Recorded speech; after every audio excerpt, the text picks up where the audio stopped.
nessa tela. Vamos lá. O contrato de trabalho é a verdadeira diferenciação, formalização da relação de trabalho, é a verdadeira diferenciação entre a relação de trabalho e a relação de emprego. É bom que a gente diferencie o que é um contrato formalizado de trabalho, o contrato tácito, que pode ser formalizado de maneira escrita, como também pode ser tácito, do contrato da relação de trabalho, que é apenas uma mera troca do trabalho, da força de trabalho pela pecúnia.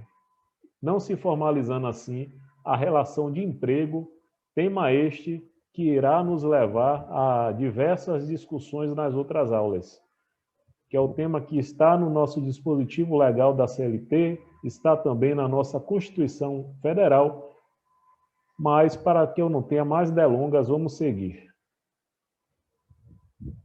Relação de trabalho, como eu falei, é toda modalidade de contratação de trabalho humano.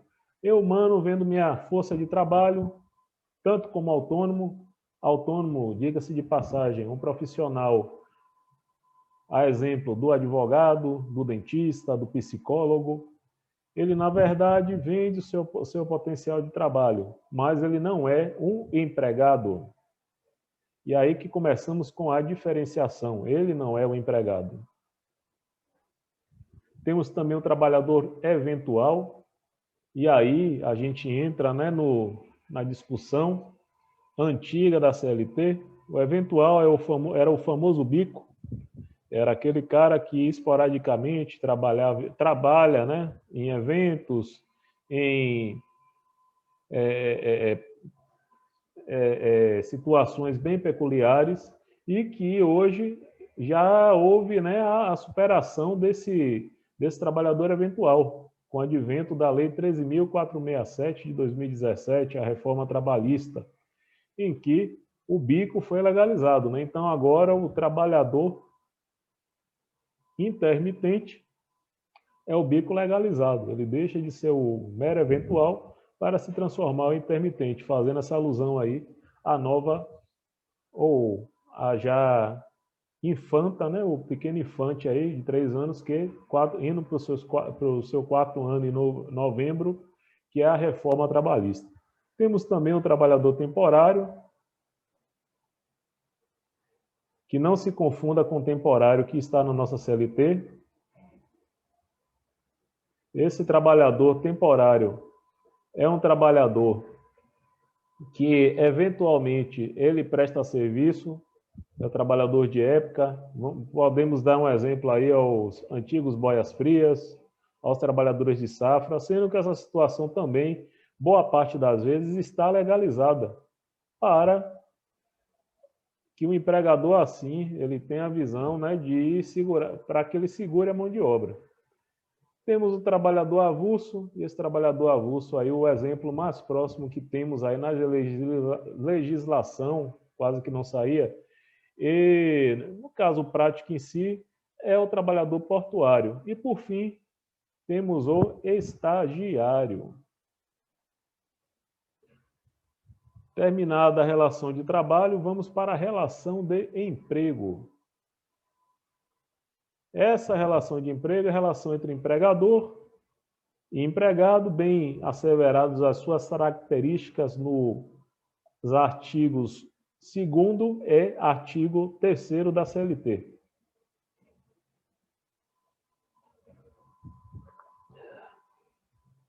Vamos prosseguir. O conceito de contrato de trabalho é o acordo tácito ou expresso que corresponde à relação de emprego. As características são contrato privado, personalíssimo, e aí uma palavra em latim, tui personae, se vocês virem isso em alguma prova já sabem o que é, consensual, sinalagmático, sucessivo ou continuado, isso daí também, diga-se de passagem, que há controvérsias, já pelo falado contrato intermitente, e oneroso. Vamos prosseguir. Essa daí é uma pequena associação mnemônica para que vocês gravem os 6 itens característicos, né, os requisitos da relação de emprego: subordinação, onerosidade, pessoalidade, pessoa física, habitualidade e alteridade. O que seriam eles? Subordinação, já diz o nome, você é subordinado hierarquicamente àquela pessoa que lhe contratou, ele designando os seus principais comandos, né, para que se estabeleça a sua relação empresarial. Onerosidade é uma relação que há uma troca da força de trabalho pela pecúnia. Pessoalidade, você não pode enviar outras pessoas para que seja efetuado o seu trabalho. Habitualidade, que é uma certa congruência, as pessoas já identificam você como elemento daquele ambiente e constituidor da relação de emprego. E alteridade também, em que o empregador, ele que assume a relação de risco, pagando os devidos impostos, pagando o seu salário. Durante a contratação, a legislação deixa bem claro que o empregado ele não pode ser exigido mais do que 6 meses de experiência. Isso daí é muito importante, porque algumas vezes é solicitado para contratação um período maior que esse. E tal solicitação não existe no nosso diploma legal. Contudo, há casos que sim, são justificáveis a solicitação de um período maior. Contudo, não está na nossa legislação e deve ser negociado e apresentada a devida justificativa aos órgãos legais fiscalizadores. Os elementos, saímos aqui, né, dos requisitos e agora vamos para os elementos do contrato de trabalho. O contrato de trabalho ele deve observar, já que na CLT não tem essa forma prescrita, utilizamos-nos do diploma do Código Civil de 2002. E aí fica a principal sigla, mnemônica também. Forma prescrita ou não proibida por lei, agente capaz, vontade sem vícios e objeto lícito. Sem isso, a relação de trabalho não irá à frente. E aí é muito importante saber a diferenciação entre o proibido e o ilícito que iremos ver lá na frente. Proibido, apesar de não ser permitido, o trabalhador ele continuará, caso ele venha a requerer seus direitos, ele receberá, mesmo sendo proibido o mesmo efetuar sua relação de trabalho, ele poderá sim receber todos os seus direitos constituídos no diploma legal. A exemplo de férias, 13º, multa indenizatória do FGTS, dias trabalhados. Contudo, o contrato ilícito, aquele que não é lícito, o trabalhador não receberá nada. Veremos isso mais à frente. Agente capaz tem que ser, né, a partir dos seus... Não pode ser menor que 16 anos, sendo permitida a condição de aprendiz de 14, de menor aprendiz, né, de 14 a 18 anos. Isso está no artigo 7º, inciso 33 da nossa Constituição Federal. Ele tem que ter também a capacidade, né, como falamos ali, entre os elementos. Capacidade, ele pode ser, sim, relativamente capaz, absolutamente capaz, ele não pode trabalhar. Há discussões, contudo, como o princípio maior que é a proteção à infância, ele tem que ser, de uma certa maneira, protegido do seu trabalho antecipado, do seu trabalho precoce, melhor dizendo. Relativamente incapaz, na condição de aprendiz, contrato de aprendizado de 14 a 18, não sendo permitido o trabalho noturno e salvo, né, ele também, né, conforme a gente vê no diploma legal, repetindo a Constituição,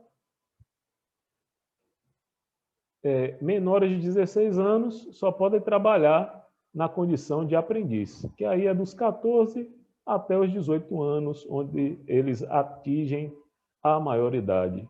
E os capazes já vemos aí, de maneira bem simples, que é com idade igual ou superior a 18 anos. Objeto lícito, ou seja, não estão nesse âmbito jogo do bicho, tráfico ilícito de entorpecentes, sendo redundante, né? Tráfico de entorpecentes, para ficar mais simples e correto. Sendo que o entorpecentes, eu já pulei, é ilícito, né? Esse daqui, na verdade, é o proibido, é o trabalho do menor, ou até mesmo o trabalho do militar, do policial militar. Sendo que, nessas situações, apesar do contrato ser proibido, ele deverá receber os seus valores. E aqui vamos também falar da súmula 363, que é a situação do funcionário público que presta serviço público, entretanto mesmo não é contratado pela aprovação em concurso, não é inserido nos quadros do poder público mediante concurso público. Nesse quesito, caso haja a rescisão do seu contrato de trabalho, mesmo tenha o seu contrato rescindido, diga-se de passagem que é bem diferente de resilido, porque a resilição há como um acordo entre as partes, aqui na verdade seria mais uma rescisão, o mesmo ainda poderá receber os seus haveres. A exemplo que eu lhe falei, parcelas salariais, aviso prévio, 13º, férias, com adicional de 1/3, salário e o FGTS. Entretanto, o mesmo não terá a multa indenizatória de 40%, somente lhe conferindo direito ao pagamento em relação ao número de horas trabalhadas e valores referentes ao depósito do FGTS, deixando bem claro que não entra a multa indenizatória de 40%, já que o mesmo não é seletista. E aí também, lá na frente, existe uma decisão do Supremo Tribunal Federal que, em modulação, extingue de vez os contratos de profissionais que não são seletistas da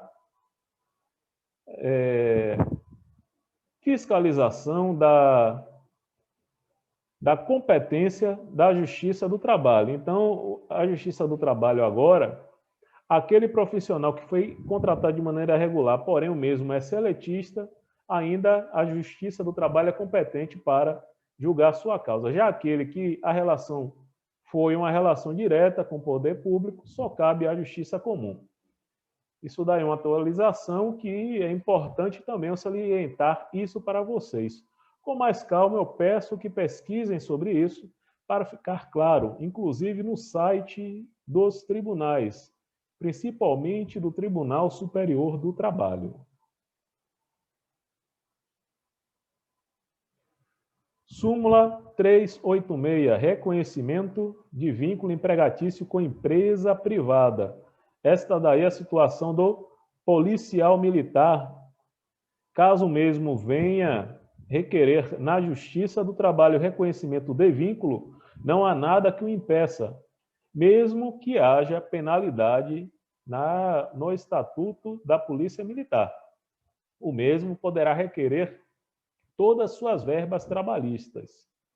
Algo que é muito comum, haja vista que muitas vezes o profissional estadual de polícia sofre com a excessiva inflação e o não reajuste dos seus salários. E isso é algo corriqueiro. Às vezes, o profissional de segurança pública ter que se submeter a uma atividade extraoficial. Claro que há penalidade militar prevista, porém o mesmo pode sim ir para a justiça e reclamar os seus haveres. E aí lembrando, né, que essa modalidade é o trabalho proibido. Não pela CLT, mas sim pela legislação extra-CLT da sua área profissional. Podemos assim resumir. Já existe também o trabalho ilícito, que eu já falei para vocês. Aí, nessa situação, atividades criminosas e contravencionais. Infelizmente, o trabalhador, mesmo que a atividade contravencional tenha aparência de atividade legal, o mesmo não irá receber. Eu digo isso devido a um caso da prática, em que um cliente me procurou para que eu esclarecesse a ele os seus haveres trabalhistas. Após eu dar essa primeira resposta, que ele não teria direito a nada, ele me surpreendeu novamente e falou que seu empregador havia solicitado que o mesmo procurasse um profissional para que dissertasse quais eram os seus direitos e quais valores o mesmo deveria receber, pois não necessitaria de justiça para pagar, o mesmo iria pagar tudo que estivesse escrito. Veja o tamanho da responsabilidade. Felizmente, o caso foi bem sucedido e esse trabalhador nunca mais voltou para me procurar, sinal que deve ter se entendido lá com o seu empregador. Aí, só para finalizar, as consequências do trabalho proibido é reconhecido, conta-se o tempo de serviço para fins previdenciários e recebe as seguintes parcelas: salário pactuado e depósitos do FGTS, não havendo a multa indenizatória de 40% nessa situação. Já o trabalho ilícito não é reconhecido, não conta-se com o tempo de trabalho e não há recebimento algum. Aí vocês podem me fazer a pergunta: e Leandro, você não me falou que o trabalho do menor é proibido? O mesmo, então, não receberá a multa pecuniária de 40%? Aí é uma situação diferente, porque, na verdade, era proibido ele trabalhar. Mas, já que ele trabalhou e é reconhecido o vínculo, se é uma situação de reconhecimento de vínculo, ele pode sim reclamar todas as parcelas do contrato, inclusive as indenizatórias. Fica essa mais uma curiosidade para você. Vamos seguir. Questão: no contexto da teoria das nulidades do contrato de trabalho, assina-lhe a alternativa correta. Configurado o trabalho ilícito, é devido ao empregado somente o pagamento da contraprestação salarial pactuada. Letra B. Os trabalhos noturnos, ou o trabalho noturno, depois eu tenho que consertar isso, perigoso e insalubre do menor de 18 anos de idade são modalidades de trabalho proibido e irregular. Vamos a seguir. Trabalho do menor de 16 anos de idade que não seja aprendiz é modalidade de trabalho ilícito, não gerando qualquer efeito. E, por fim, a falta de anotação na carteira de trabalho e previdência social do empregado invalida o contrato de trabalho. Creio eu, senhores, que diante a todos os itens que foram destrinchados nessa aula, essa resposta, sem sombra de dúvidas, vocês já sabem de cor. Vou aqui finalizando mais uma aula. Deixe seus comentários abaixo do vídeo, inclusive com as respostas, e qualquer dúvida, terei maior satisfação em respondê-los. Um forte abraço e até a próxima aula.